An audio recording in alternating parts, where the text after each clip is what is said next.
విజయశాంతిరెడ్డి suicide mystery వీడలేదు. కేసును ఛేదిస్తున్న railway పోలీసులకు సవాళ్లు ఎదురవుతున్నాయి. తల్లి పిల్లల ఆత్మహత్యలకు గల కారణాలకు సంబంధించి ఎలాంటి క్లూ దొరకడం లేదని పోలీసులు చెప్తున్నారు. అందరినీ విచారించినప్పటికీ ఏం తెలియకపోవడంతో ఒత్తిడి, ఒంటరితనమే సూసైడ్కు కారణంగా భావిస్తున్నారు.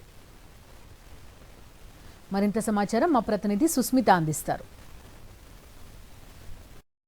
చెల్లపల్లి రైల్వే స్టేషన్ వద్ద జరిగిన తల్లి బిడ్డల ఆత్మహత్య కేసులో జీఆర్పీ పోలీసులు లోతుగా దర్యాప్తు చేస్తున్నారు. ప్రస్తుతం మనము విజయశాంతిరెడ్డి ఇంటి వద్దే ఉన్నాము. అయితే ఇవాళ ఉదయం జీఆర్పీ పోలీసులు వచ్చి వారి తల్లిని అలాగే వారి బ్రదర్ని కూడా విచారించినట్టుగా కూడా తెలుస్తోంది. అంతేకాకుండా 2 రోజుల క్రితం కూడా తల్లి అలాగే బ్రదర్ని కూడా జీఆర్పీ పోలీస్ స్టేషన్కి పిలిపించి అక్కడ విచారణ చేశారు. సో పూర్తిగా విజయశాంతిరెడ్డి ఏ విధంగా ఉండేది, ఏంటి, తన సమస్యలు ఏమైనా చెప్పిందా అనే కోణంలో పోలీసులు విచారించినట్టు కూడా చెప్తూ ఉన్నారు. అయితే తను పూర్తిగా కూడా కుటుంబ సభ్యులందరితో చాలా బాగా ఉంటుంది, ఎక్కడ ఎటువంటి ఆర్థిక సమస్యలు కానీ ఆస్తి విభేదాలు లేవంటూ కూడా వారు చెప్పినట్టుగా కూడా చెప్తున్నారు.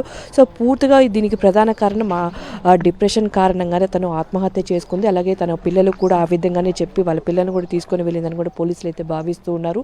సో ఇప్పటివరకు కూడా ఈ ఇష్యూలో సంబంధించి కూడా చూసుకుంటే ఎటువంటి విషయాలు బయటపడకపోవడంతో ప్రధానంగా అయితే డిప్రెషన్ కారణంగానే అని చెప్పి పోలీసులు అయితే భావిస్తూ ఉన్నారు. అయితే మరి కొద్ది రోజులు కూడా పూర్తిగా లోతుగా విచారణ చేసిన అనంతరం కూడా ఎటువంటి విషయాలు బయటకు పడితే ఈ కేసుని ట్రాన్స్ఫర్ చేసే అవకాశం ఉన్నట్టుగా కూడా జీఆర్పీ పోలీసులు అయితే చెప్తున్నారు. ఇప్పటివరకు అయితే అటువైపు కుటుంబ సభ్యులని ఇటువైపు కుటుంబ సభ్యులను అయితే విచారించారు. ఎక్కడ ఎటువంటి సమస్యలు బయటపడలేదని కూడా జీఆర్పీ పోలీసులు అయితే చెప్తున్నారు. దీనికి సంబంధించి ఇప్పటివరకు చూసుకుంటే ఒకవైపు సురేందర్ రెడ్డి ఎవరైతే విజయశాంతిరెడ్డి భర్త ఉన్నారో తనకి సంబంధించి కూడా చెప్తూ ఉన్నారు. తన భార్య ఒక దేవతలాగా ఉంటుంది, ఎక్కడ ఎటువంటి సమస్యలు లేవు, తను 29వ తేదీ ఎప్పుడైతే మాట్లాడిందో ఆ సమయంలో కూడా చాలా హ్యాపీగా మాట్లాడిందని కూడా చెప్తూ ఉన్నారు. అనంతరం 31వ తేదీ తెల్లవారుజామున సమయంలో చెల్లపల్లి గట్కేసర్ రైల్వే లైన్ పైన 2 పిల్లలతో సహా విజయశాంతిరెడ్డి వెళ్ళి అక్కడ ఆత్మహత్య చేసుకుంది. ఆ డిప్రెషన్కి ప్రధాన కారణం దానికి సంబంధించి కూడా పిల్లలు కూడా చెప్పి అక్కడి నుంచి తీసుకొని వెళ్ళినట్టుగా అయితే పోలీసులు అయితే భావిస్తున్నారు. సో దీని గురించి మరింత లోతుగా